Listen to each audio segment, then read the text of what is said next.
Hello, Serge here from the Backyard Driving Range. I have a question that came in our website, and this one comes from Jerry Schulman, and Jerry says, Serge, been using a swing for over a year and very happy with it. My biggest problem now is in chipping. More often than not, I hit the ball fat, the club striking the ground about 2 inches before the ball. Is it possible that this is due to too quick a weight shift, which moves my center of gravity forward? I don't have this problem on my full or half swings. Many thanks. Submitted by Jerry. Okay, Jerry, yes, it absolutely could be caused by that. Because if you move forward and your center was here and now you get over there, the club's going to land behind the ball.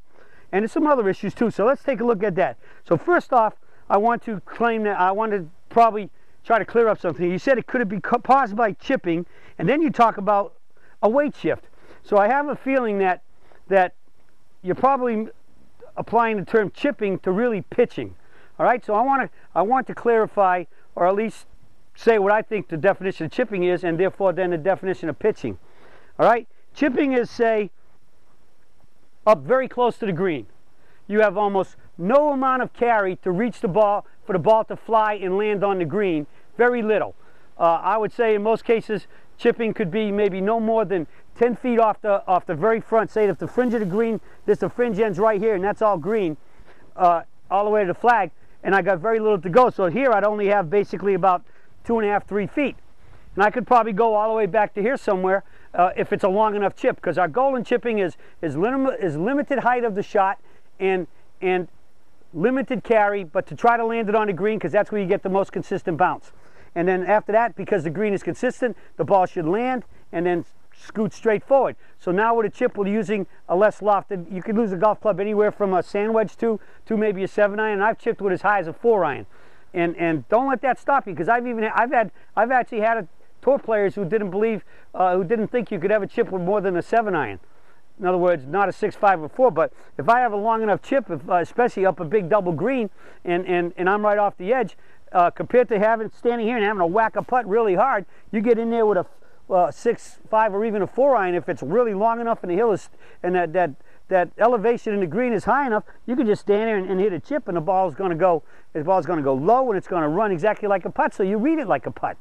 So a chip shot would look more like this. Say you're in the middle. I have it having a 7-iron here, and I can do this any club from a wedge to a 7-iron. The goal is to kind of drop it on the ground right there and go.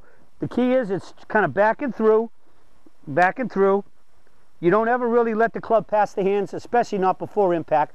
I've done the drill where you put a tee in the back of here, and you think of your 2 arms as a gas gauge, and if it's in front of your forward arm, it's under your forward arm, it's full. If it starts going back towards your back arm, it starts going towards empty.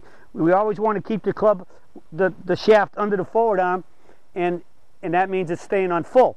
So you're going to get into your posture, get the weight a little bit forward because we want the ball low, straight back, straight through, and you just chip it. And it's a lot of times just think about how much movement would you need to toss a ball, drop it right there and run. So that's a chip shot. Whether you're doing a 7-iron or 6-iron, or you're even in here with a pitching wedge doing one, you're going to approach it the same way.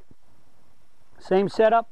I could put the ball back even with a pitching wedge, which de-lofts it, maybe makes it more like a 9-iron now, and still keep it in there. And wherever I am, it's minimal body movement. I mean, there might be a tweak of my knees maybe moving just a little bit, my hips moving, and a little bit of follow-through. The follow-through is relative to how much does your arm go through. So that's my definition of pitching. But now when you talk about a little bit of a weight shift, then I'm going to say you have to be thinking about, or really talking about, pitching.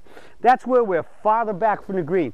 We have a much longer carry to carry all the rough and off fringe to get and land a ball on a green. Again, we want to land on a green because it's the most consistent surface to get the most consistent bounce, and we want to have minimal air time and distance and height to get the best hit and skip, as I call it.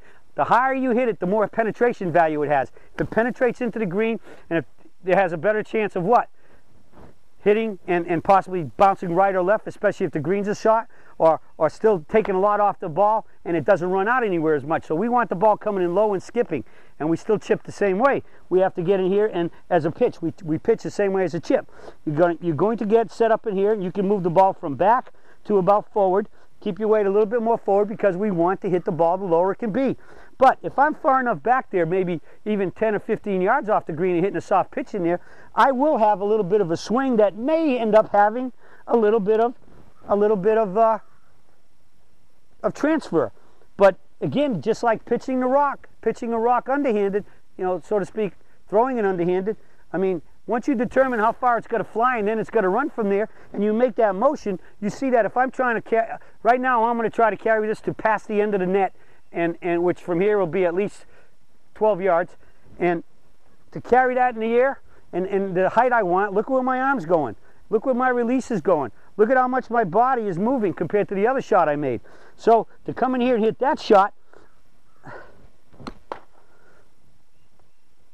a little bit more movement, there might be a weight transfer, but here's the key. Did you notice what I did? Even though I shifted my weight, I had a little bit of weight transfer towards my forward foot. I felt a little more weight on it. I started with more weight on it and a little more weight got there. I didn't do what? I didn't let my body move ahead. And I could see that right now. There's not much sun out, but there was a tweak of it, and I could see my body slide forward. So even chipping like a long swing, you can put, get the sun at your back and you can see your shadow. You still have to keep yourself centered, because if you move forward and you get ahead of it like this, you get so far ahead. If you hold on and you keep your hands staying in sync with your sternum, your spine, and as it goes through, and you get way ahead, you're just going to top them or chop them. And top them means you'll just clip the top because you're maintaining that angle of your hands getting to the ball first. So you get too far ahead, what has to happen? You got to throw the ball you got to throw the club at the ball, and then you can start chopping it. So like any other shot that involves weight shift, if you want to hit it solid and relatively straight, the head can never, ever, never, how many ever and nevers you want, move forward until after impact. Just like a normal shot. Well, we're here. If I'm hitting a normal pitching wedge and I'm going to get in here and I hit it and then I release myself into the finish, the pitch has to be the same thing. I have to stay put. I cannot let my head and my spine move forward. And I think that could be the problem. You're moving too much, and if you're still moving the correct amount, but you're still letting it move forward instead of staying there till impact, there could be your problem. So I think we're talking about pitching here. Hopefully this answers your question and helps everybody else out. And so with some short game talk to hopefully turn us into short game wizards to help us shoot those lower scores, that's it for the search for today, and I'll be talking to y'all again soon.